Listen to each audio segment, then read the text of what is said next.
Welcome to another episode of Out of the Blank podcast. I'm here with Erica. Hi, Rob. How are you? I'm doing all right. How are you doing? I'm feeling a little bit tired at the moment. I work in a kindergarten during the day. That's my day job. So I work, in a COVID school basically with my mask on all day and dealing with little children. It's been really interesting during the pandemic. Is that Good. do the kids have to wear a mask too? Yes. Yeah. Yep.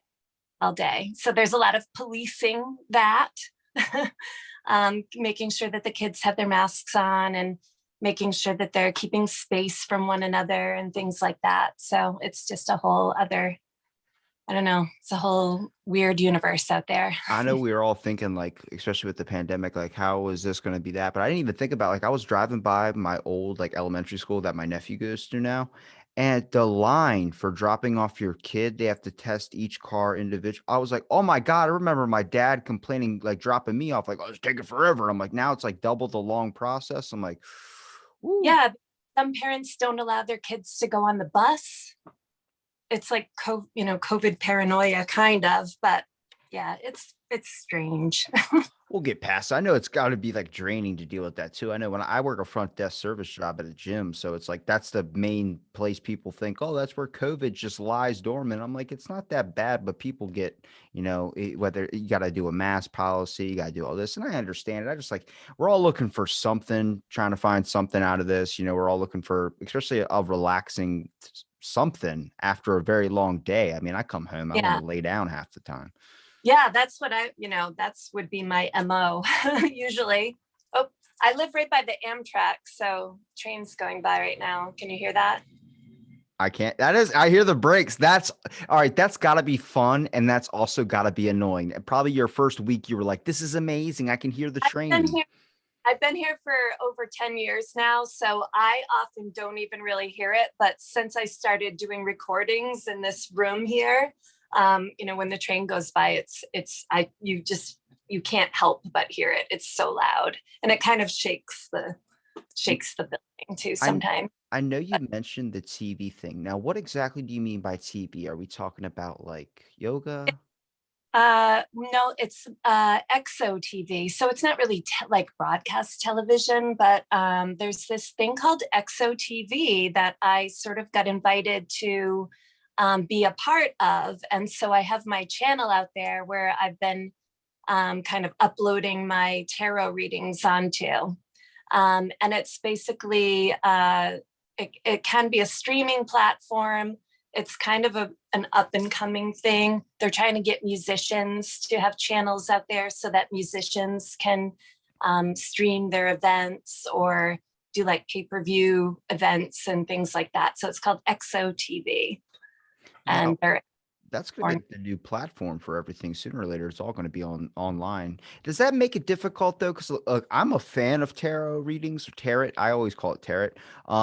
But I'm a fan of them because I had Gordon on here. I don't know if you Mhm. saw that episode, but when he was, a lot of the stuff he said came true. And I'm not putting any Real. pressure or anything. I'm just saying I'm in 100% belief of it. I love the idea of the cards. I think the meanings behind them are pretty amazing. I'm even a fan of a little bit of astrology too when it comes to the Oh yeah. aspect of like shapes and different Mhm. animals and stuff, your signs, for instance. Yeah. But it's crazy because like I like to hear people's idea and story of why they got into something like that because I think it's a great release, I would say. Yeah, I mean, I think I got into it. It's definitely because of my mother.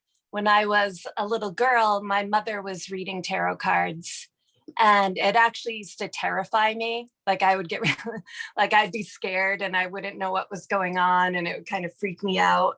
But so this would have been back in the 70s or 80s, back in the 1900s. So, and also, my mom has been into astrology from way back. So I kind of, rather than like going to church or something like that, I would be talking about reincarnation with my mom or tarot cards or astrology, things like that. So I kind of grew up like that. I grew a Um, bigger passion for astrology when I figured out that like pirates and those types of back in that I guess era, I would say they were using a thing called star mapping, which was using the stars to be able to navigate to find their way home. And I was like, that's fascinating to me that like even like the complexity of it all, because it's constantly rotating. It's kind of like your watch. Like you can read the time, but then when you look at it again, the time has changed. And it's kind of like yeah, with the sky too, just at a slower you know, rate, I would say. spiral, right? I Yeah. think. I guess that's what I understand it. So I mean, yeah, they were looking at this. They whoever has been here all these many years on the earth, they've been looking at the stars forever and trying to figure it all out. My grandfather was a sailor. He was in the Navy in World War II. And so I have really early memories of looking at the stars with him too. He would show me constellations and things like that. So that was a really nice way to, that kind of brought it home to me too. Do you realize that the fact that we have to use an example of the sea is because of the fact if you go to a major city or you're just in a city in general and you look up, it's very hard to see the stars that you can see so clearly out on the ocean. I mean, I live in a beach town, and like the biggest thing for me is like when I go, to another state or something, and I'm like walking through the city and like it's nighttime. I'm like, where's the stars at? It's like I can't see them. But then when I'm looking off my actual back porch, I can see them so perfectly over the ocean. I'm like, that's a benefit. I've talked to many people who are sailors and they're like, their peace is just Mhm. being out to sea. And I'm like, but you're away from your family. He goes, that part sucks. But what brings me a little bit of like joy is the fact that I can look up in the sky and see millions of stars that people don't really take the time to notice. Yeah, I can remember my grandfather telling me about seeing the Southern Cross, which you can only see down in the Southern Hemisphere. Like we can't see it from up here. I'm in Maine. So I always thought that was really interesting that you have to go onto other parts of the globe just to see different stars, different constellations. And I'm still in Maine and I live in a fairly small little city here, but it's harder to see the stars here than it is like up in my hometown, which is more north of here and where the stars are really super bright still. Yeah, I think a lot of people, if you probably ask them about the stars, they forget that they were even there. I mean, No. it's so hard because in life, like we were talking about before, even with kindergarten class or whether it's just life in general, it gets very, very hard to focus on these types of things. And this is where I see a benefit in like yoga, types of meditation. I'm not a big proprietor of it because I have too much ADHD. I'm like probably one of your kindergarten kids. I'm all over the place. But when you're sitting down and being able to focus, and like I always say, the one thing I cherish the most is my sense of touch, because whenever I seem to be out of control and all over the place, I like to rub my fingertips together and feel my fingerprints and be like, okay, I'm Oh, grounded now. I'm actually in this moment here with you. yeah, that's kind of helpful. I'm trying that out right now. Well, it's crazy because I think, attention spans are getting they're not really a thing anymore. Now the kids off to the next thing, next thing, next thing, next thing. You see that in our They, commercials and stuff that we have, but yeah, the it's kids. hard. Yeah, it's And it's it's hard to find who you are, like that's the biggest question.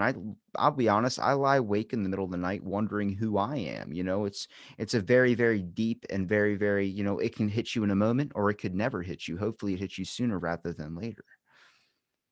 yeah, I mean, I'm 46 now, so I'm still trying to discover that. You look great, I'm just saying. Oh, thank you. Thank you. But, I worked for probably 20 years, almost 20 years for a Fortune 500 insurance company in a cubicle, paying life insurance claims and looking at disability claims and things like that. And in 2019, it kind of got like, I can't do it anymore. Yeah. This is me. It's not helping it hurts my body, the whole thing. So I had to go through this really big, it was a very emotional process of, um, for one thing, realizing that I didn't want to do it anymore, and then allowing myself to actually quit and resign from it. And I didn't really know what was going to happen to me. That's kind of why I haven't worked in schools forever. This is a new thing for me. I started working in a school like right before COVID happened, just a few months before. And so I don't know. I've just been through the whole pandemic in the school system, which is it's all just very strange. But When did the push to tear begin? Have you always practiced that? I know you said you were afraid of it at first, which is that's okay because I think I was scared when I was a kid too. Everything we see in movies and stuff like that is kind of like in a dark alley in a magical cart that shows up and a hooded person shows up and says, "Look into my crystal ball while I read your cards." And you're like, "It's always death." And I know the death card's yeah, good. I did not know that before. It doesn't sound like it would be good, but it means an ending to something, not your yeah, life exactly. the ending and the beginning. But no, that's a terrifying card for people.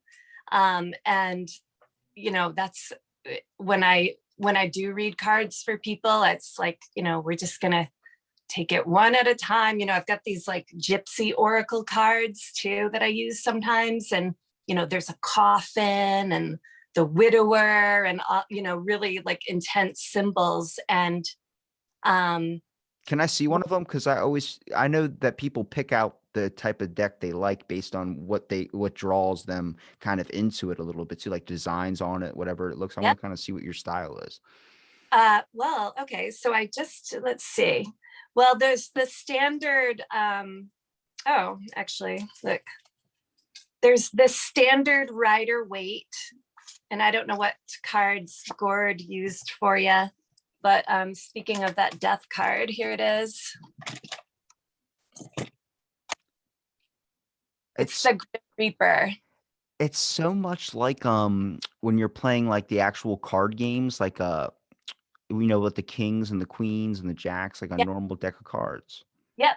And so from what I understand, I've got this book here. It's called A Complete Guide to the Tarot by Eden Gray. There's an introduction in there that I was looking at recently, and they think that maybe the symbols of the major arcana in the tarot are kind of like these illustrated representations of the knowledge that burned down when the library in Alexandria burned. I mean, Kind of, that but makes a lot of sense. Like a lot of people like to correlate religion with things. Like people say there's a God, there's a being.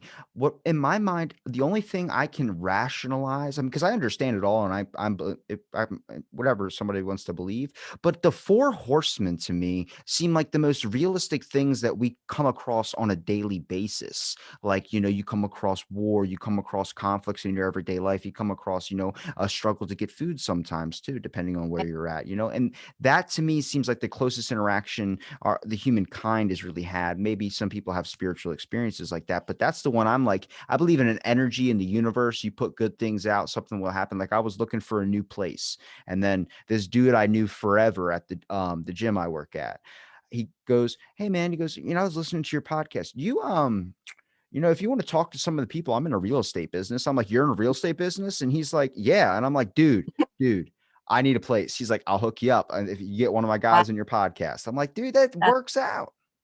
that's like the law of attraction, I think. I don't know if you've ever looked into the law of Yeah. attraction.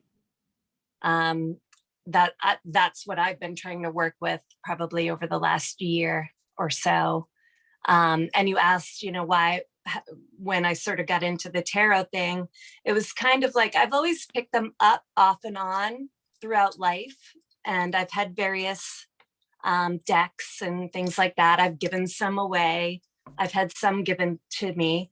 But after I quit my corporate job, I was doing a lot of kind of sitting around, wondering, contemplating, kind of dreaming up. And I'm like, wow, wouldn't it be fun to have my own tarot channel? um, It's a good idea. I mean, if you look during the pandemic, a lot of people like were taking up. I mean, everybody was a sourdough baker, I think, at one point.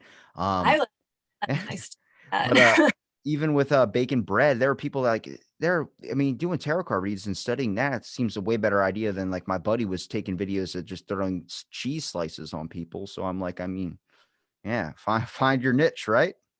yes, yeah, and I mean, I don't know. It just kind of I had run into somebody who I have met through the local music scene up here in Portland, because I'm a deadhead and I like to go see and stuff like that. And so before the pandemic, it was like, I'd go to live shows and be dancing and anyway, meeting a lot of people out on the sidewalk and stuff.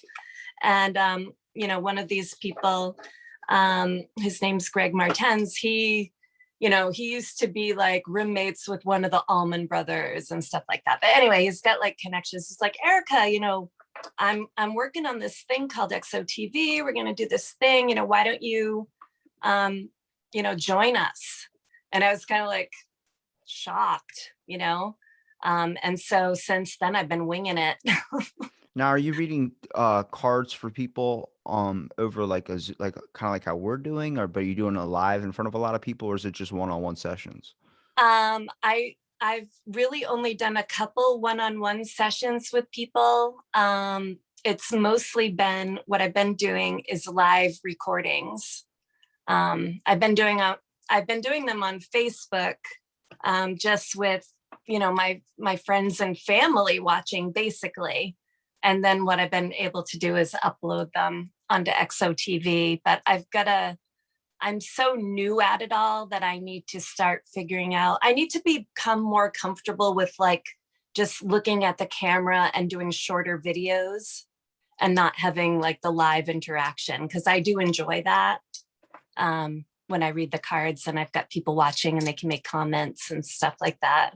Yeah, you want to at least see that you're making like an impact with some people too that are watching. It's Yeah. always nice when I don't do my shows live because I love like the one-on-one type thing. I like the whole like, plus my commenters aren't really the coolest commenters. A lot of people are like, well, you didn't talk about this. And I'm like, all right, okay. But Yeah. I think it's important. Like, I mean, I know it takes a while, especially like me, for instance. I always wanted to be on camera, but I was always afraid of it because I don't have the prettiest mouth in the world. So I have like a problem with my looks and stuff like that. But then eventually I just started doing this over and over again. I was like, I don't care. Like, I'll rock a hoodie. I'll be in sweatpants. I don't care anymore. I care about the person I'm talking to and the conversation that I'm having because that's what's important. And you've done like how many episodes now? I was checking it out. Like, I think it's gonna be well, 100. by the time we're recording this, it's like 7:50. So yeah. I mean, it's conversation. My show is probably the easiest one to do. You could talk about poop if you wanted to. I don't.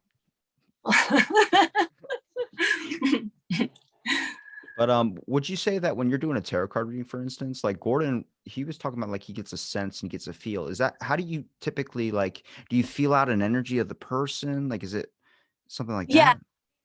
sometimes I do feel out in the energy of a person because I'm definitely empathic. Same, same. I'm a Scorpio. I don't know what your sign is, but Capricorn.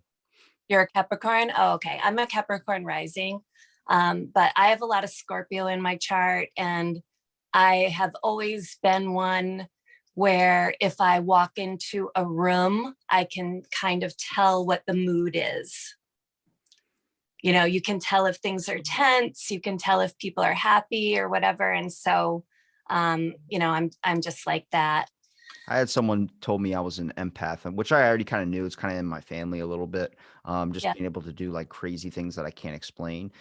But man, someone was like, "You're definitely an empath because you match people's energies whenever they come on your Yeah. show." It's like I had an episode where one dude was like all over the place and I matched it. And then next episode was very slow and like kind of calming and very soothing. And I was just like, I guess it's just trying to notice the energy in the room. Like you're saying, it's a factor of like, you can feel the weight of it if you truly take the time to sense what that is. Like you can tell where to go in a conversation, what's going to make this person go a certain way, and what's going to make this person kind of be like, I don't really want to talk about that. It's like, I Mhm. think people all inherently have this ability, but I feel like some are more in tune with it than others. A lot of people choose to neglect it and choose to let that thing just like fade away rather than hone into it and realize it's a sense of community. Same thing why you probably love going to Grateful Dead besides the music is the community aspect that's involved with it. I mean, there's a podcast I was listening to with Jim Brewer. I don't know if you know who Jim Brewer is.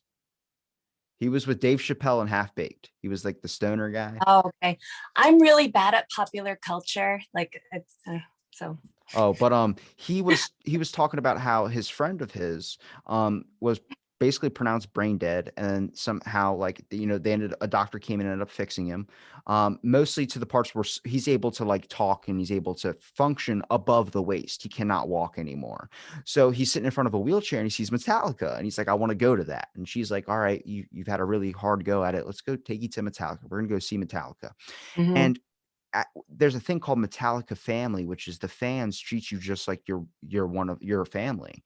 So they would rush him to the front of the line, and after a while, the doctors started, checking up on him again, and parts of his brain were healing back. And they don't think it's the music of Metallica; they think it was the community aspect, the love, and the joy. This is important when you're in a hospital bed. The one thing you want when you're close to your end is you want your family beside you. You want the love, you want the compassion. My great grandfather passed away not shortly after my great grandmother. They were married like 80 something years. So it was like that really hurt him. Like it was, they say he died of heartbreak. And I'm 100% belief of that. The energy that people can give off can really charge you or drain you. Yeah. Oh, definitely. I definitely agree with that. It can charge you or drain you.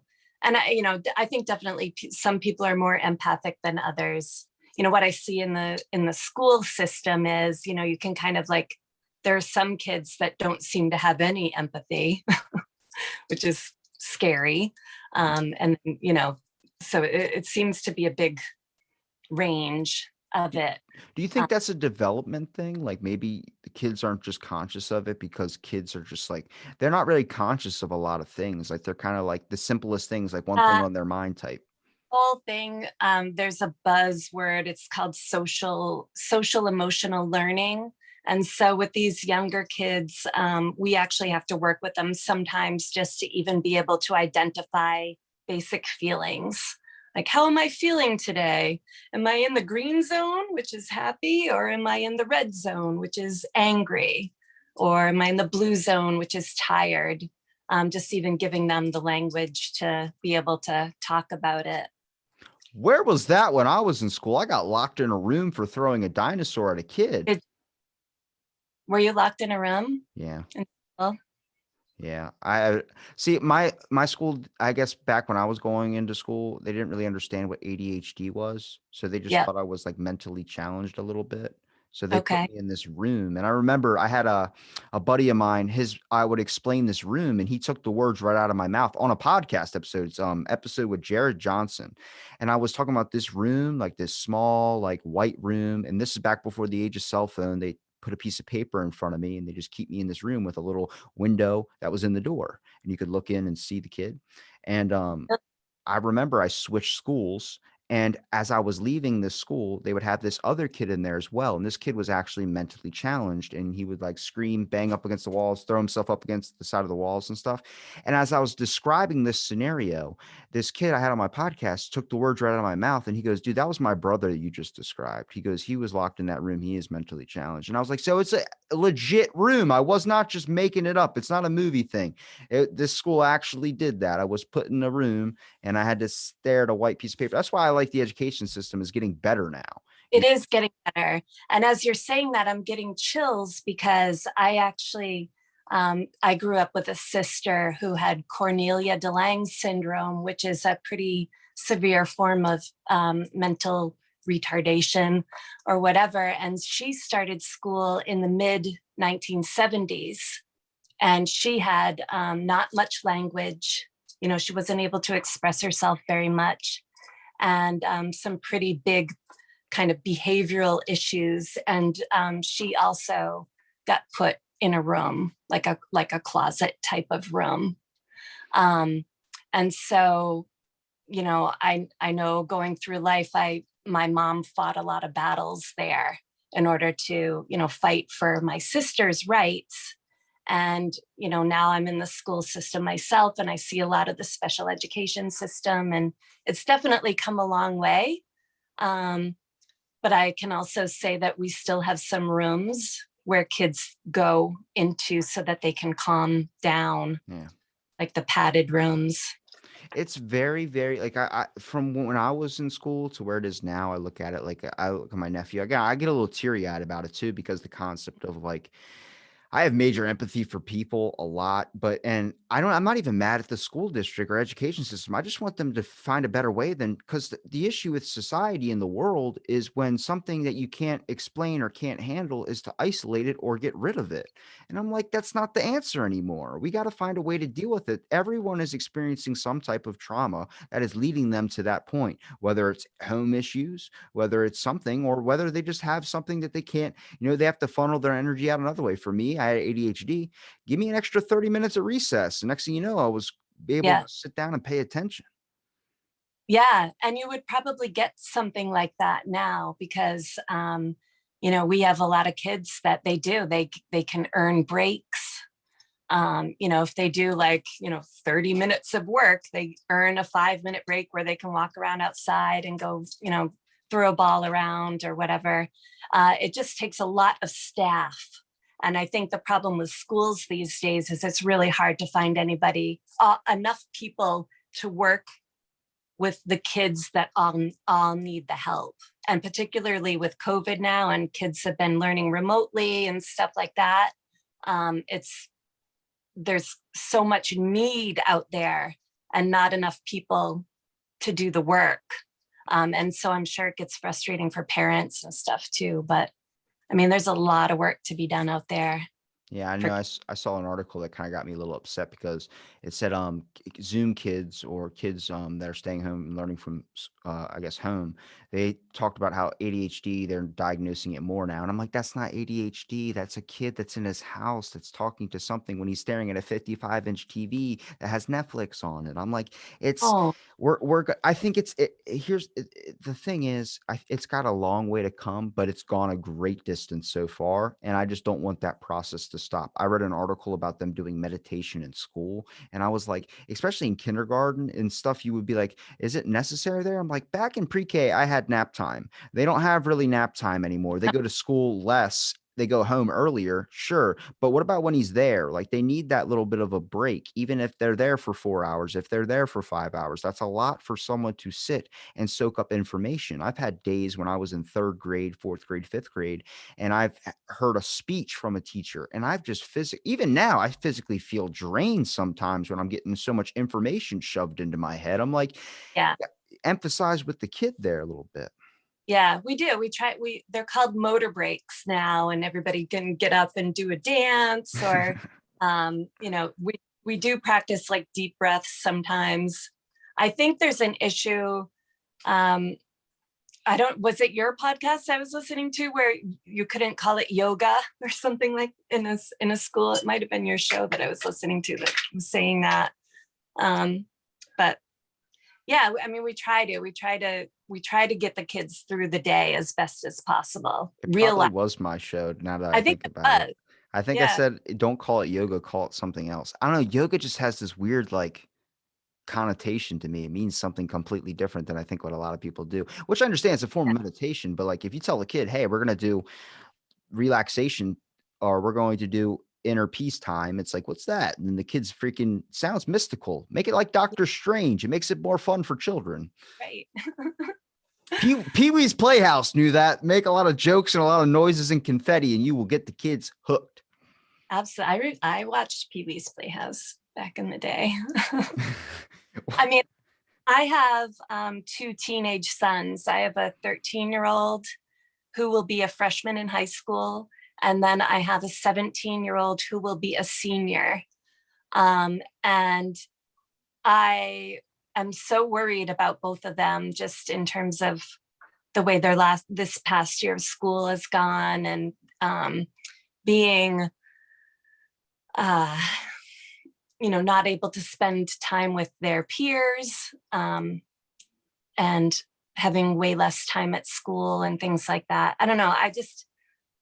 You ever I'm worried. find that you do readings on your kids too, like when they're away, like not around, but like privately to yourself? Because like I have family that's all into this type of stuff as well too. And I remember searching through like a little treasure drawer, it looks like a jewelry box, and opening it up, and there's just little bits of like ripped up letter pieces with my name or my brother's name scribbled on it, and then it would say like a little prayer or say a little chant or something, and Oh, put it in the box. And I'm like, maybe I might not believe 100% in that, but at the same time, I think that's awesome that someone is literally cares about you that much to want to put something away and you don't even know it's happening. That's the thing. Only they know that's happening, or whoever they feel like they're communicating with.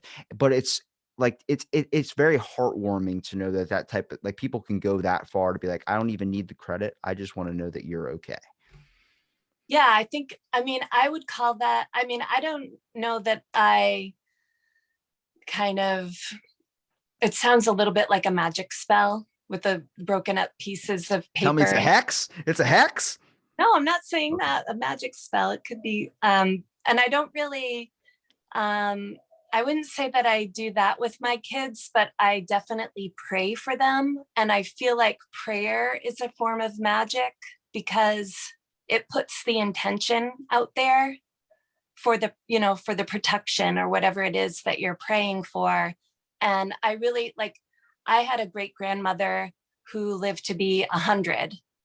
And you know, she said her prayers every night, and she would always tell all of us, the big family, you know, that she prayed for us and things like that. And I think if you kind of like tune into it, you can tune into that prayer vibe. Like, I don't think that those prayers ever go away. I think that it's like you're willing something into the universe a little bit. Like, if you think optimistically, like, I'm going to have, please let me have a great day today. And then you will literally feel like you're going to have a great day today. I think it's just walking into that mindset too. I mean, so many times, like, even with that real estate thing, just even this, people talk about, like, my grandma recently passed. Yeah. So I've heard people say things like, "Oh, you're gonna get a sign one day, you're gonna get this." Just not even like I think it was like 2 weeks after, I got a card and it had my name in cursive. I haven't even mentioned this on a podcast. I don't even know if I should, but it's very, very emotional to me. I might choke up. Okay. Don't make fun of me. Um, No. but I got a cursive, like, little card, my handwriting, it was my name on it, and I opened it up, and it said, "Congratulations." It was for my graduation when I graduated college, like, a year and a half ago, and I was like, "Oh my god," like, guess she forgot to send it, and then I open it up, and it's like, "I hope you know that Nana loves you always," and it's XXXOOO, and I have that card saved because I save all my Christmas cards, all that. I'm that sentimental type. But I even that card chokes me up, right? Like, every time I look I at it, just gets feel tears. it. I feel it. And you know, my grandmother passed, the one that I was closest with. I mean, I knew several of them, but I had a grandmother that passed away in 2018, and I called her Nana. So when I do my tarot card readings, I actually am sitting at her desk. That's So awesome. I definitely, I can, you know, I can relate to the missing of the grandparents. Yeah, I have a Um, little, koala by the side of my computer over here, a little mhm. bit out of reach, I would say, but it was my great-grandfather, or not my great-grandfather's, it's my grandfather's koala thing, and he gave it to my nana when he passed, and then Oh, back yeah. on the desk. Yep. It's amazing how much you can like feel their vibes sometimes. I hope that's them, to be honest with you, because sometimes I'm like, I hope it's not some random, like, you ever have a random ghost connected to you where it's like, I got the ghost of General Custard watching me right now. I don't know. I mean, I think I was listening to one of your shows the other day. You were talking to that guy that goes out and does the I forget what his machine is called, but he goes out and listens for ghost Oh, voices. Mikey. Yeah. Yeah. I was like, I was thinking, like, have I ever had a ghost? I don't know. The closest thing that I could come to is the house that I grew up in Pembroke Beach, Maine. Always felt a little bit haunted to me. Like, it was the type of place where I would like run up the stairs really quickly, or you know, I'd be like like I'd be afraid of the dark and stuff like that. And I think I had that when I was in, like, I still do that today. If I turn on a light in a room, I'll like, like something yeah, like goes to grab me or something. yeah, like Yeah. scurry away. And I do have um a couple memories of kind of like waking up in the night. And I think at one point I saw like a woman all kind of in white, like a ghostly type of apparition. And then I can remember another time, and you know, I was a pretty imaginative strange child, say. I was Um, too. Still am. and so, I can remember like being all like freaked out in bed one night thinking that the devil was in the corner, I you know. think every kid has that. And That's called shadowy figure. Shadowy figure, or yeah, is it shadow person syndrome, where it's like you're laying down in bed and you'll see shadowy figures move in the corner or something like that. Every kid has that. It's like an optical illusion with your eyes and your imagination. I don't know if this is normal or not too, but when I was a little girl, I'd go to sleep and I could hear, probably shouldn't admit this, but like there'd be voices that I could hear talking. Unless you're like, I mean, I can make my thoughts pretty freaking loud. Like sometimes I'm like, they just don't go away. Like I'll be talking to someone in a conversation and my thoughts just start like coming in. I'm like, start looking around, like, is someone whispering in my ear? Like I Yeah, had, you ever, like that. there's a thing called radio syndrome or radio frequency syndrome. So I worked at a hotel for like 4 years straight. So I had a radio on my hip. I wouldn't have my radio on me and I would hear like the radio was calling me, like saying, Robbie, like they would call me on the radio and I'd be like, what the I'm not at work right now. Where's that? But it just got in tune to my head because I was so used to hearing different frequencies go off and stuff like that. I don't know where I heard this recently, but I heard that autistic people can hear fluorescent lights. And I was like, what? Well, I can hear the fluorescent lights, but I've never been as I, autistic. I've heard that I, too. a lot of, I don't know. It seems like I hope I that's not true. I can hear fluorescent lights, the little like clear white long bulbs, hmm? the long bulbs, the ones that go in like I can hear those. I hope that's not true. I don't know. That's what I heard recently. I'm like, I hear them. You don't understand how deep this goes, Erica. I've always felt like might be mentally challenged and nobody was telling me. And Mhm. you just boosted my thing. Oh God. Well, I'm just coming to this now, like, oh, maybe, maybe there's issue. I've always kind of gotten through life fairly successfully and things like that. But, there's definitely this aspect of me that's kind of, a little bit, We're not just a doing little this. off. I'm not. This is like finding out what Gryffindor or whatever Harry Potter house you're in. I'm not doing it. I'm not finding out I'm mentally challenged this episode. Please no. No. And who even knows what autism is really? I I think it's seeing the pure form in things, to be honest with you, because I'm very passionate about helping people that, especially that can't really help themselves in a lot of ways.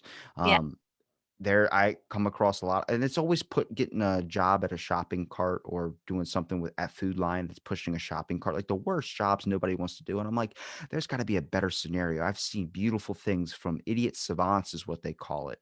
And that doesn't even have to be mentally challenged people. That could just be people of like maybe not a high intelligence, but they have this rare gift in one specific aspect, being able to name any single day, like pick a number or something like that, like Rain Man. And I'm like, that's beautiful. That's not And mentally. I don't know if I've met anyone like that or not. But it does seem like, people have talents out there that when you're just going through the regular public education system in the United States, you're not going to get a whole lot of art education or music or things like that. I mean, Those are the two programs that get cut the first thing. what'd you say? I said Sorry. those are the two programs that get cut first thing, art and band. Yeah, right. And I think some people probably should be the artists. Some people should be the musicians, and but the education system is just so, you've got to test for this and get through this and take the SATs and then go get a liberal arts degree that's not going to do any good for you. I've always said an easier census test would have a bunch of topics down on a piece of paper and see which class the kid circles a bunch in, and then just give them those classes. Obviously, teach the basic fundamentals of stuff too. But man, Yeah. throw in some stuff he's actually going to want to learn. You want to create a world of people that are going to be successful. We'll make them successful in something they want to do, rather than force them to learn things that they're never going to use or never want to No, learn. it would be nice. It's a huge dilemma, I think, for our country. I feel like we have a huge reckoning that we're going to have to come to at some point, because it's just unsustainable. I mean, we need people out there also learning trades and things like that. Like we need electricians and we need plumbers. And, I hear people all the time like, oh my gosh, I can't even find anybody to do a basic repair on my house and things like that. So I Do you, don't, we need everybody. We need all of the skills. And do you feel like you have the ability to figure out what I'm going to be? That's a tough question. I mean, it seems to me like you're already doing it. That's what Gordon said too. Gordon said by 2024, I'm like, oh my God, that's a long wait, man. I mean, you've got a great voice for Thank one you. thing. And you ask really good questions. So I mean, it seems to me like if this is the thing, I was saying this on my reading the other day. It was in relation to this card that came up called the offering.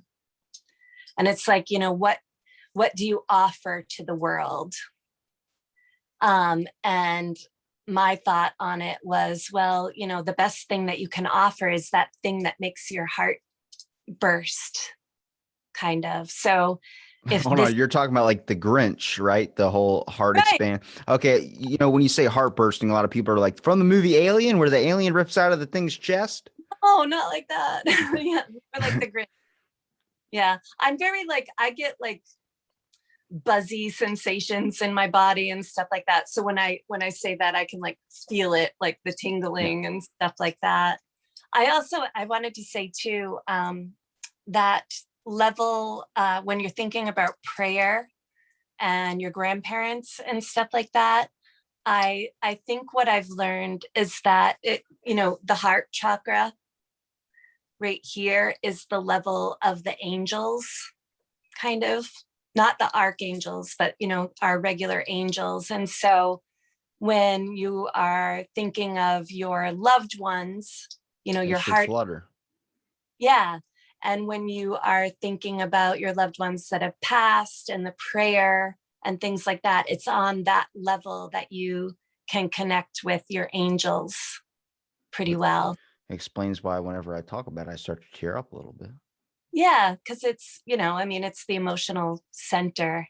But if you were to do some meditation and like heart chakra meditation and stuff like that, you could just think about being able to connect with your angels They through the say heart. they say keep your family close to your heart, but eventually you know that one day they'll be gone. And that's like that's such a mind bend to me where it's like, oh man, it's like love something for the time that it's here, knowing that it doesn't have forever. And I know I think it's deep. it is deep. Yeah, it's deep. The sister that I was talking about, she died in 2017 at the age of 45. And Sorry just to hear because, that. yeah, it was pretty sad. And she had a hard life. And by the time she was 45, she looked like a little old lady. Um, so it's like, yeah, you do your best to love people while they're here, but at the same time, they don't go away, Yeah. really. I feel like the energy is there, the vibes are there. It's not the same for like I always kind of feel like my grandmother's around and various other grandmothers around. Then I've got my sister out there and my grandfather out there, and I experience them all on different, I don't know, at different levels, in different interactions, at different times. Um, but I like that idea that they're just um, they're in the same room or whatever, but you just can't see them sometimes. I saw a Have really you- powerful picture of a person with their head in their hands, like kind of in the fetal position a little bit. And it was every single like all these older people, like spirits that had their hands all on top of like his head or on his shoulders. And it Mm. was like, even when you think you're alone, you truly never are. And it's like supposed to be like your ancestors or people that your family that have passed that are watching over you. And I think that's 100% true. I think there's times, I get chills and I get random like senses that someone's in the room and nobody's around. Yep. Yeah. Or have you ever had a thing where you get a certain smell? Yeah. Oh man, what is it? Newports. If I smell Newport cigarettes, I think of my grandmom so much. The person at my work smokes them, and he smoked one. I was like, oh, dude, what are you doing to me? And I had my great grandmother, she wore this whatever type of perfume, and like every now and then I'll randomly like just smell it in the air. I'm like, oh, Ma, You lingering? You lingering? you around? I think it's I'm 100% belief in that. I think it's important too. I think it's especially, it's in so much belief that people will go to someone as well and try and get someone to communicate to those just to your family around you because you want to know. I think that's the answer for everybody. Is like why some people don't really believe in it. It's very, very hard to explain stuff. Like if you're an empath, it's very hard to explain the things that you feel to a person that has never experienced that before because it sounds so much like what they show in movies. And it's like, no, it's not spoon bending. It's sensing an energy, like a presence, your hairs, your body parts will, they'll sense these things.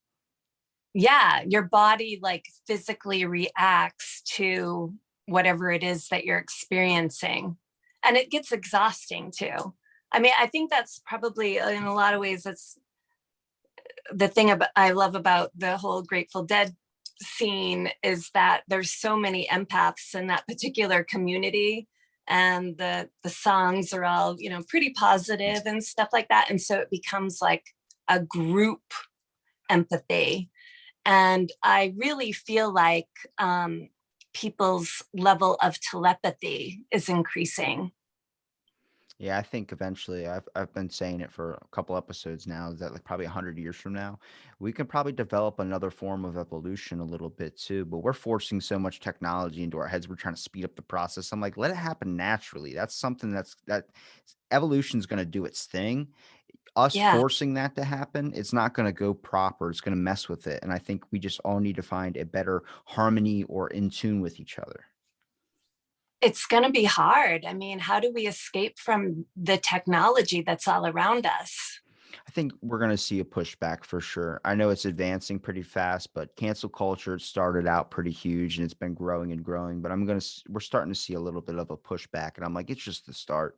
There's just Yeah, a lot of people are tired of feeling like they're chained down, like they have to be careful about so much stuff where it's causing them to lose what they feel like is where they're supposed to be in life. Taking actions because of afraid something's going to happen to them. Necessarily doesn't have to be bad to somebody else, but just like I can't take that shot because what happens if I say the wrong thing? And it's like yeah, you're freaking yourself out. It's like before you go on stage, you worry about crap in your pants, and then when you get on stage, you are thinking about crap in your pants. Don't do it.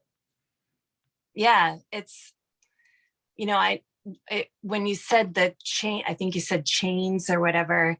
When I back in 2018, 20, so I went through these deaths. My sister died in 2017. My grandmother died in 2018, and I was with them both when they died, and so definitely my perspective changed.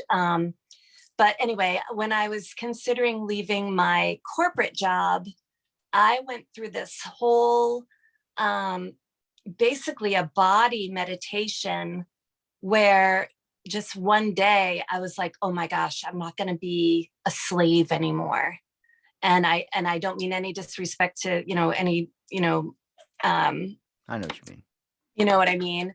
But it was like this sensation that I had chains coming out of the back of my um, shoulders and things like that. And just the realization that, oh my gosh, I'm so tied into this whole, whatever it is, this narrative, this thing where I go to my corporate job every day and I'm living life and I'm feeling dead inside. Um, and it was like I had to like release the energetic cords of that. Yeah. That's an important meditation too. Like, um, you know, if you feel like certain negative ties or whatever, to imagine like tearing out cords, You gotta cord cut. cut it off and set that shit adrift. That's what I Yeah, say. yeah. But I don't know. It's hard. It's hard to maintain it.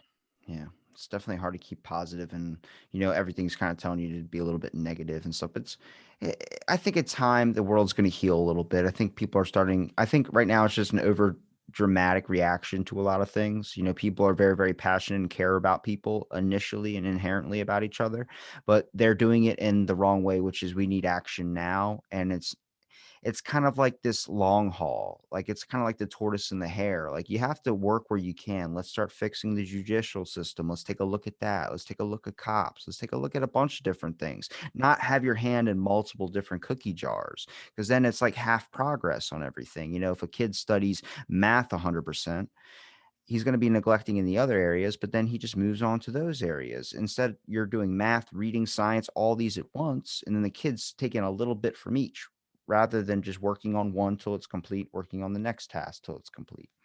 I like this idea that probably, you know, everybody's got their thing, their issue or whatever. And I feel like if all of us just kind of worked on that thing on the local level, then maybe we can make change.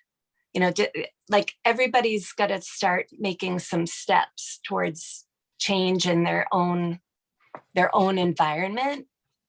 I mean, the issues in the United States are so huge, and I feel like we're all probably still recovering from our last president. It's not that I'm too impressed with the current one either, but It's a very, very I I how I, are we I see that light at the end of the tunnel, I would say. you do? I do. I feel it because I think people it's very, very hard because I feel like we're probably and I predicted a lot of things that have come true. I don't know why. I just don't know how. I mean, I predicted I usually I never sleep. So when I get a dream, I get like it's an intense, feels like 10 years, but it only lasts 10 minutes. And it's something that's gonna happen, like deja vu. I just get it intensely like that. But I'm telling you, I'm predicting that next 6 years or so, there's gonna be a big revamp and everybody's starting to look better at each other and treat each other better. I know it sounds crazy, but there's just it's right now, it's like we're building up to a climax here. And I know people are like, we haven't hit it yet. It's like, no, we're getting there. And then it's gonna be a giant, like everyone's just gonna be like, what are we doing? Like it's gonna be a wake-up call. Something's gonna happen. I don't know if it's gonna be good or bad, but something's gonna happen and it's gonna wake us all up. Yeah, and I mean, obviously the pandemic hasn't done it yet. You would think that, you know, living in a plague would wake people up, but not necessarily.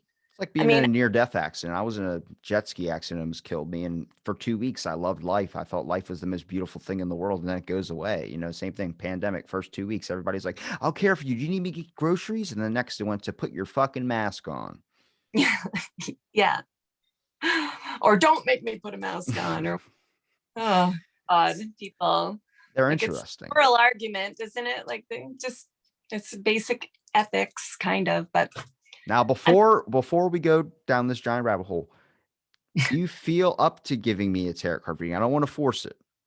yeah, let me get some shuffling going on. I have a bunch of different decks. 'Cause we've been talking for an hour. I didn't wanna waste any Oh, of we your have? time if you have, like, plans later or something. You got, like, a hot date or something. No. Well, somebody's missing out. How about that? He's What out at what mug is that? it's Jerry Garcia. I freaking knew it. He looks so familiar. I was like, "Oh, man, you're killing me with that." It's Keystone Jerry. I have this deck of cards. It's called Omega Land. It's got a biker and a crossbow in the front. Yep. It's a tarot deck. It's set up in the same way as a traditional tarot, but it's set in a post-apocalyptical universe. That would be my deck for sure. That's awesome. Yep. Um, so let me just give it a little shuffle. Unless they had one with Pokemon cards, then I probably hooked on that one pretty quick. You've got one with Pokemon If cards? they had one with Pokemon cards, I'd be hooked on it. they have so many different ones now, and I keep collecting them. I keep I'm trying to get more and more and more because You when I feel do, it on different days, right? You would feel a deck over another one. Like it's that I get yes, that. yeah, and I also don't want to like I want my readings to appeal to a lot of different people, including men, because I feel like, and I don't know if this is a generational thing. I feel like maybe people your age are a little bit more open, but I think there's this whole spiritual discussion that a lot of men have been left out of. I think in some aspects that's right. I think a lot of I've seen some male tarot card readers like Gordon himself, but it's like therapy. Like people are like, well, why are men always avoidant of therapy? And it's like for so long it was don't talk about your feelings, push that shit down. We got stuff to do. And I think the Yeah, world, especially with the millennials now, they're very very sensitive people. People are like, yeah, well, they're too sensitive. It's like, well, they're trying to act in a time span that's trying to cover the past couple hundred years. They're very, very overreactive in the way they're acting. They're not in it for the long haul. They're in it for the short burst. They want to fix everything now rather than watch the process unfold. what is your generation called? Millennials. What? Millennial. You're a millennial? Yeah, millennials, like I think anybody that's in their 19 to 38, Oh, okay. 37. It's a big gap. And Oh, then there's Gen Z. Gen Z is comes after that. So that would Yes. be like 17-year-old would be Gen Z. Yeah. Okay. I'm a millennial, but X. I So like it. Gen X, we've always been able to complain that everybody ignores Gen X. You just gotta push it on the baby boomers. That was always the thing. Push it on the baby Right. boomers. Fucking baby boomers. My mom gets upset when I say that because she's a baby boomer. I'm like, well, come on. You guys had the revolution going in the 60s. And, then what happened? The 80s came along and all the baby boomers got rich. I mean, not all of them, but a lot of them did. And then, the Well, social revolution stopped. yeah, once Tom Petty went on screen, everybody was like, "Oh my God, that's Tom Petty." All right, I'll take I'm gonna cut the deck here. I'll take like 3 cards and we'll just kind of we'll see what the millennials need to hear. Okay, is it for me or is it for all the kids my generation?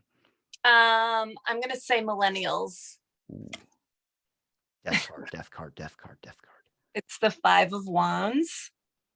That picture does not look good at all. Yeah, this is a picture of there's people lying on the ground, they're face down, bloody, there's guns everywhere. I'll see if I can show it to you. I got my fancy clip here. Well, millennials were off to a very bad start. Well, you know what it is? It's this conflict. And it's a conflict among equals.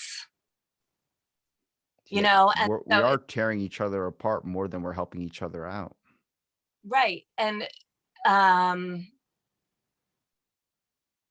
yeah, like it seems like everybody's got their issues and they're kind of like jousting each other and nobody's really going to win and nobody's really going to lose. And it's kind of just this unresolved.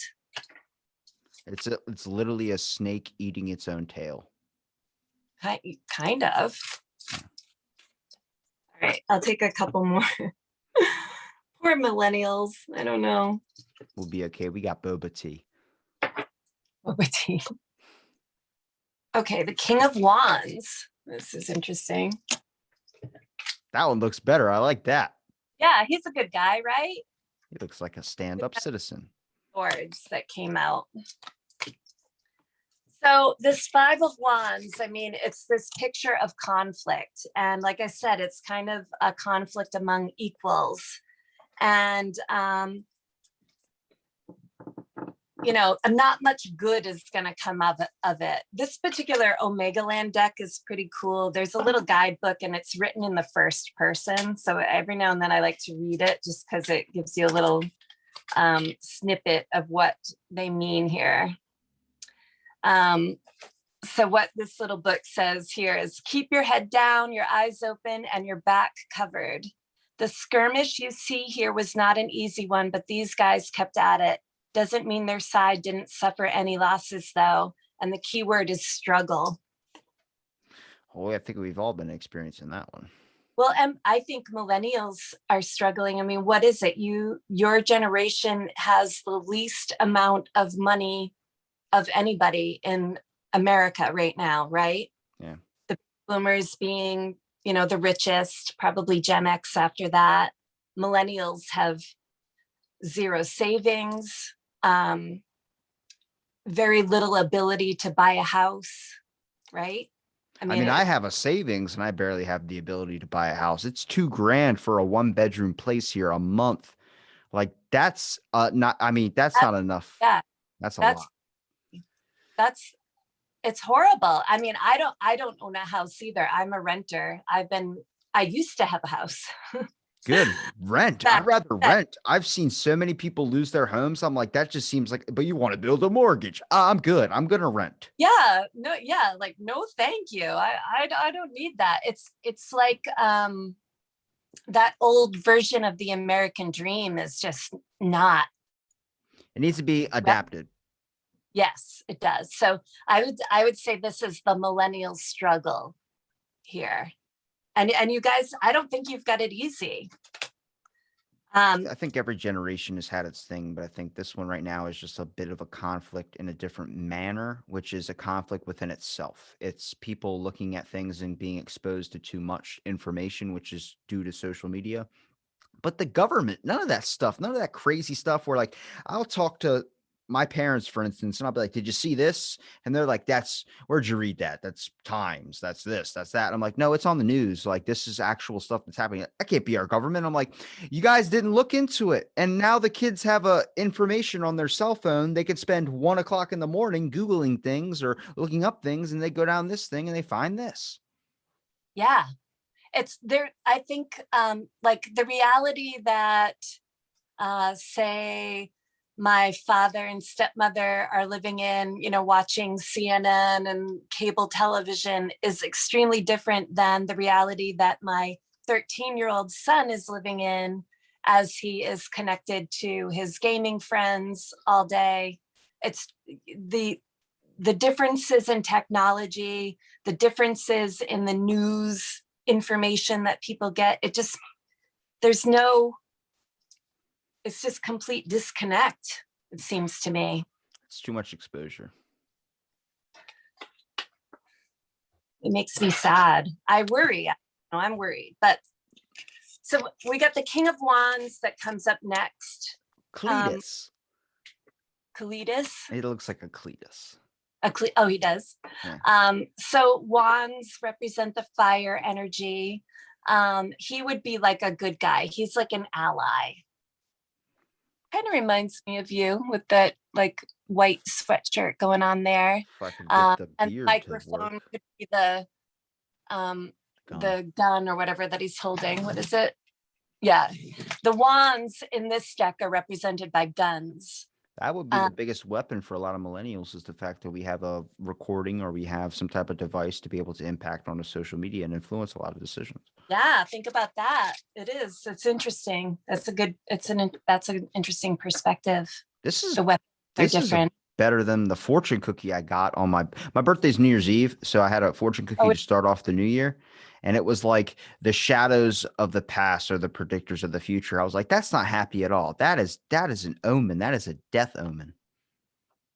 Yeah. What did it say? The shadows of the past best predict the future. And I was like, what does that mean? Yeah, that's kind of negative. It's not what you want when you're eating like Kung Pao chicken. I can tell you that much. Yeah. On New Year's Eve, which is your birthday. Like, oh, thanks. It's a double whammy. So, a King of Wands would be like, it's fire energy, spark of creation and the passion. creative passion. So a King of Wands type of person could also be somebody who walks in a room and makes a big scene, like they're not necessarily the wallflower. And like if we got a Queen of Wands up, say, she might be somebody that walks in a room and like turns heads and is kind of like the drama queen. So I always, to be honest, I get a little bit baffled when I do my readings sometimes when all the kings and the queens show up, because there's like you had mentioned earlier, in a regular playing card deck, you've got your kings, your queens, your what else? Jacks. Yeah. And then I what about the don't Joker? represent people or just energy.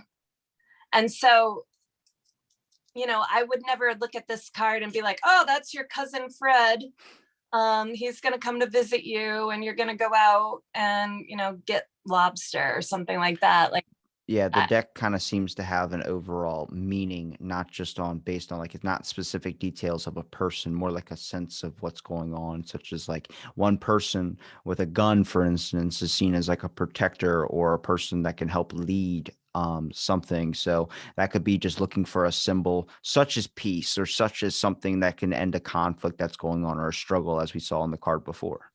yeah. And like in this land, in Omega land, there are people that are allies. There are people that are working as a team kind of. And, you can see by his friendly face that, he would be like an ally probably in the struggle.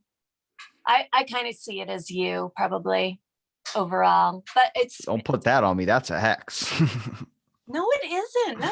It's I can't lead. I can barely I'll follow, I guess. Bearing the torch.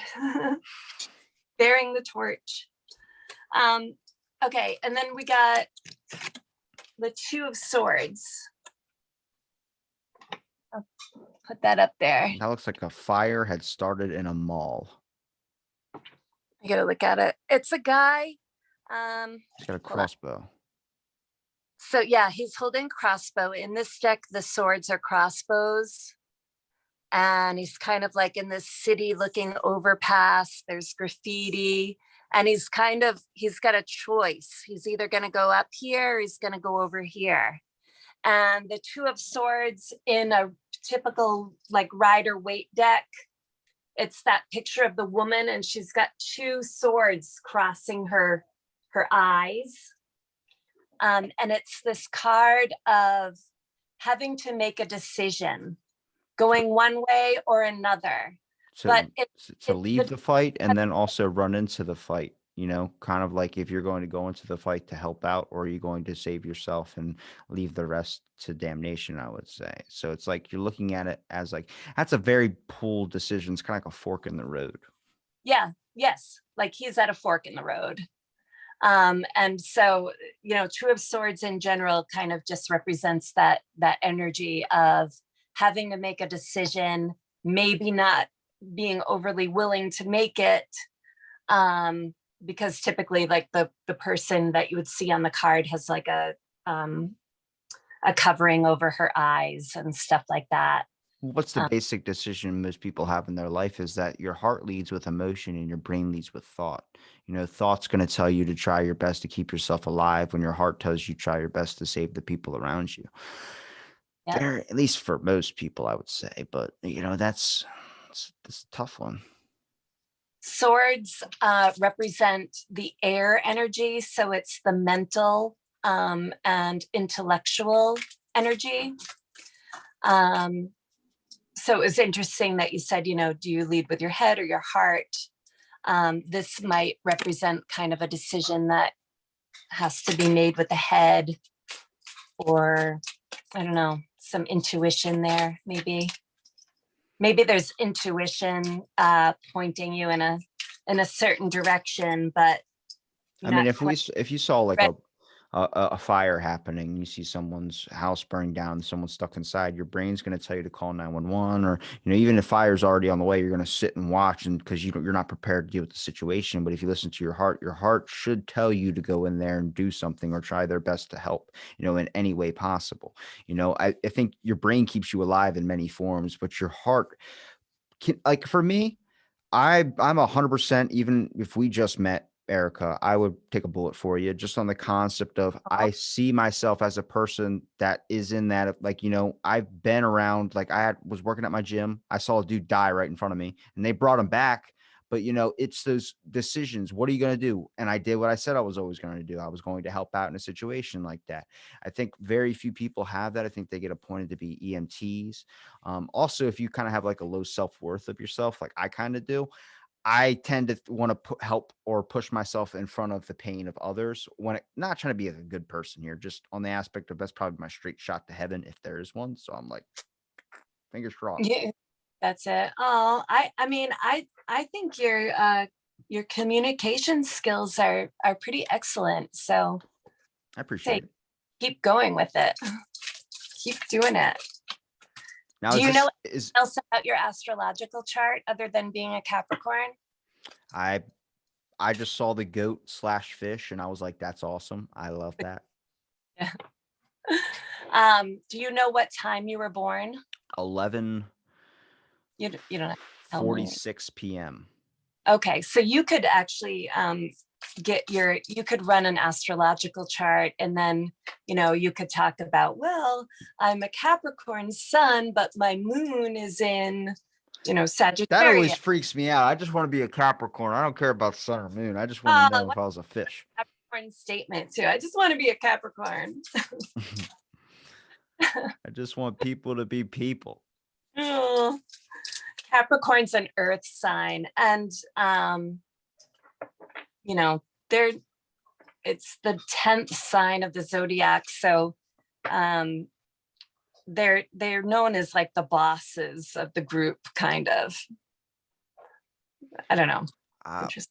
I thought I don't know. I'm not really I like to think I like to like I have good decisions or good ideas, but I don't ever want to lead. That's just horrible. That amount of pressure. It's like being the president. You see him age like 40 years in a matter of like 2 years. I'm like, I don't want that. I'm already growing white hairs, man. I don't like that.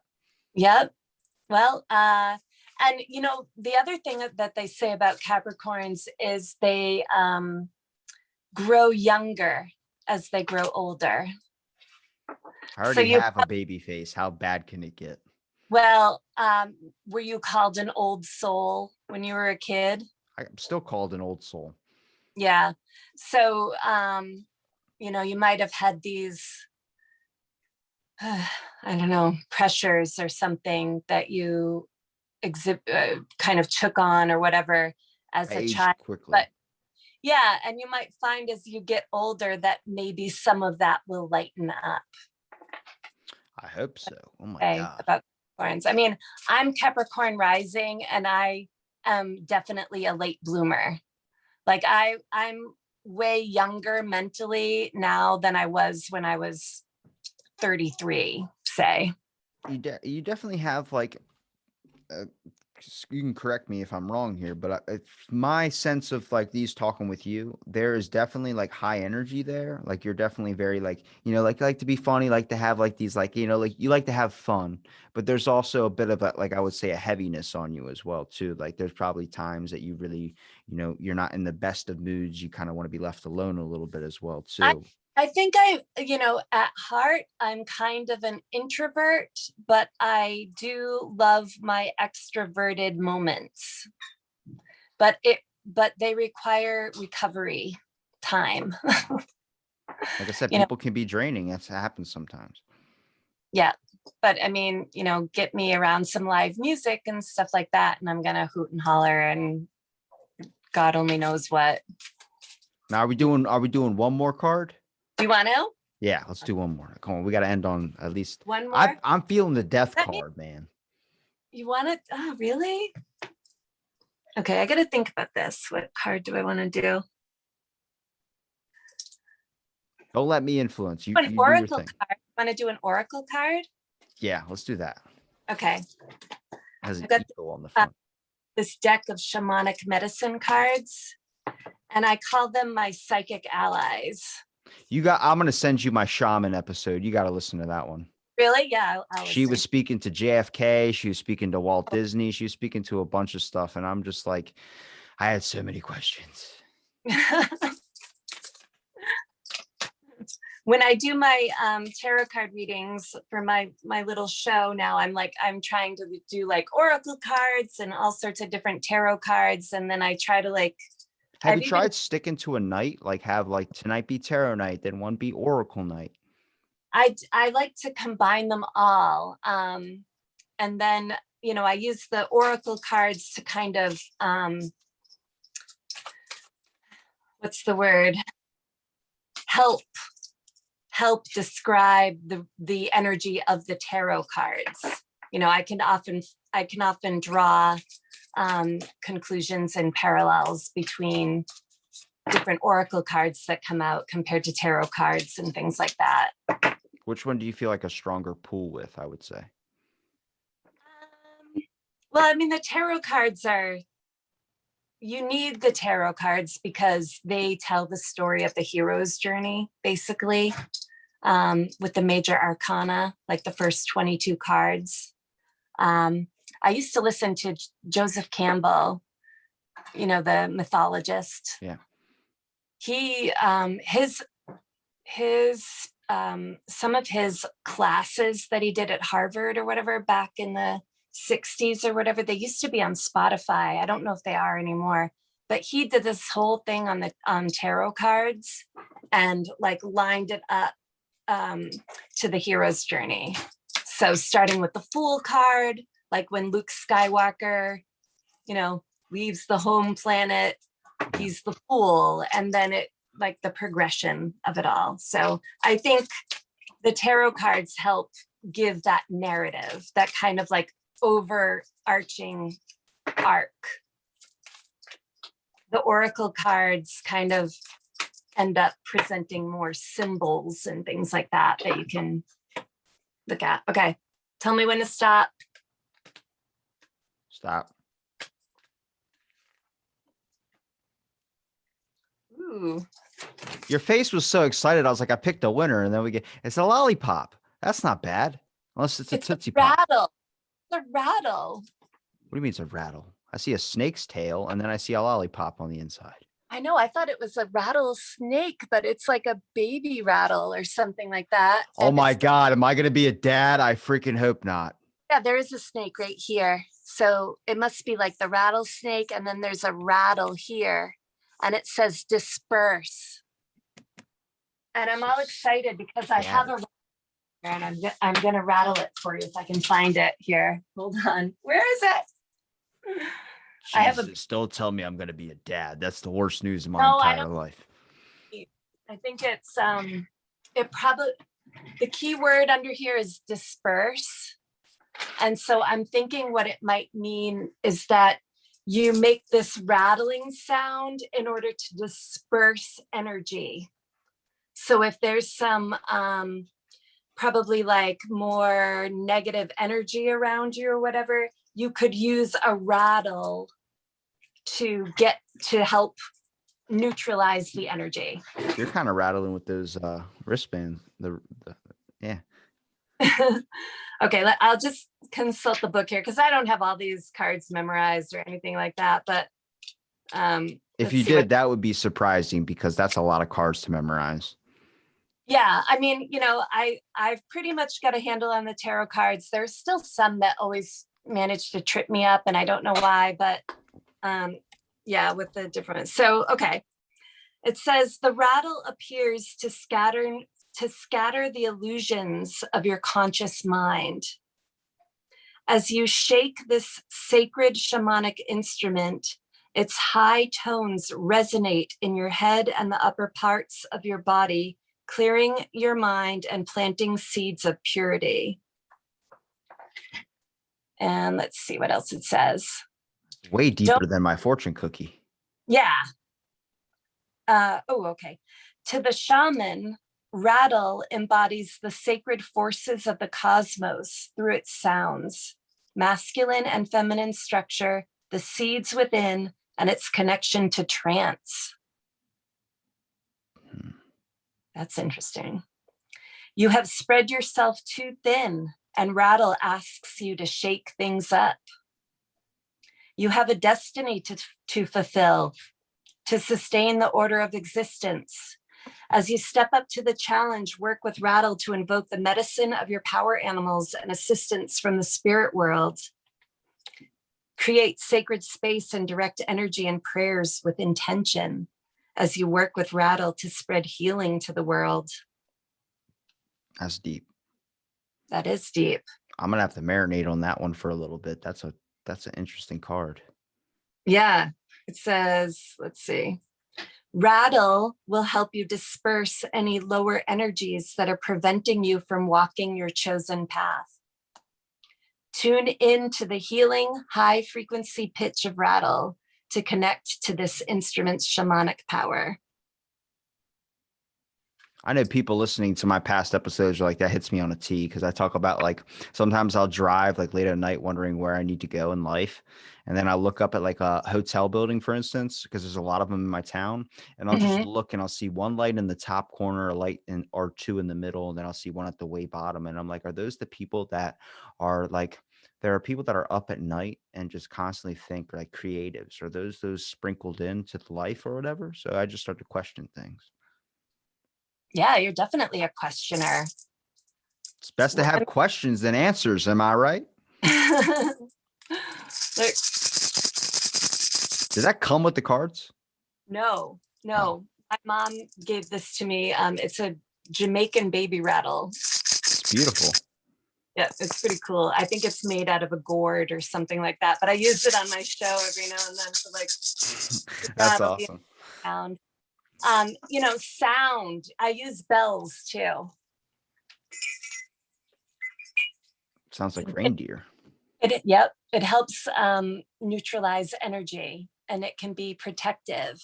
So maybe there's a message there. Like, I don't know if you've got a particular sound maker that you use. It could even be like a triangle or a bell, something like that. Like maybe use some sounds to help clear out. I'm getting the sensation back here that maybe there's some like creepy crawlies around on the shoulders or whatever. Maybe some things that you're shouldering that could be helped by using a rattle or bells. Whatever. I know what I'm picking up at the store. I think my calming sound in my life is probably, probably the wind. Something that happens to do with nature, just sitting on a porch or something, just hearing it slows everything down. That's my issue, is I need to slow down on a lot of things. I'm always constantly moving. I don't sleep because I need to be doing something. I don't know, slowing down nature, my sense of touch is kind of like important things to keep me grounded, because I think everyone has something that keeps them grounded. I have an ego issue too, like a huge ego issue, but you wouldn't be able to tell because I keep it in check all the time. It's you start to notice these things. Like when I was before I started this podcast, I was all about like, I'm going to be number one, all these types of things, not like boasting in people's faces. I'd be silent about it, but I was just in my head. I was like, these people don't know anything. And then after talking to so many people, I'm like, I'm the one that doesn't know anything. Everyone's got something to teach, or everyone's got something to learn or something to understand. Yeah, but not everybody knows that. That comes from talking to people, having conversations. I tell people all the time, freaking make an app and have that app unite everybody by just making a mandatory Zoom call with someone for an hour or so. And then if you want to keep it going, you keep it going, but talk to someone new every single day. You don't know what you're going to discover. I'm just saying. Yeah, it's nice I think people appreciate it when you actually like just try to make a connection. Like actually say, how are you doing, and mean it. And mean it. Yeah. I mean, it seems so simple, but there's not enough of that, if I can be a little like moralizing about it or whatever. But yeah, we need connection. But, it's amazing just even, being able to connect over Zoom and things like that. I guess it's it's just strange. The world is changing so much, but it's amazing that you can actually connect with people online like this, the internet. Got And about, I think it's here. People just need to find avenues to get there. yeah, well, I'm hoping that it's your generation and my son's generation that does it. I feel like the younger people in this country are more, I don't know, liberal, and hopefully will be open to more socialized programs and things like that, less capitalism. I don't know, because we've got, and like, universal health care, things like that, things that I'm hoping for that can just like benefit the world. I think we're gonna need your help to do it, because I don't know that the baby boomers are gonna get it done. I couldn't agree more. Honestly, Erica, you've given me so much of your time. We've almost been talking for about an hour and a half now. I mean, where can people find your show, for instance? All the links and everything, Twitter. Yeah, so my show is out on xotv.me, and it's called Deadhead Tarot. And I also have a new Twitter page. I just started it a few weeks ago. And that is, the handle is at Deadhead Tarot. And those are kind of my two spots at the moment, unless you know me on Facebook. But Well, I'll make sure I link it all in the description. And thank you for being on this episode, Erica. thank you. It's been awesome to meet you. And thanks for listening to this episode Out of the Blank podcast.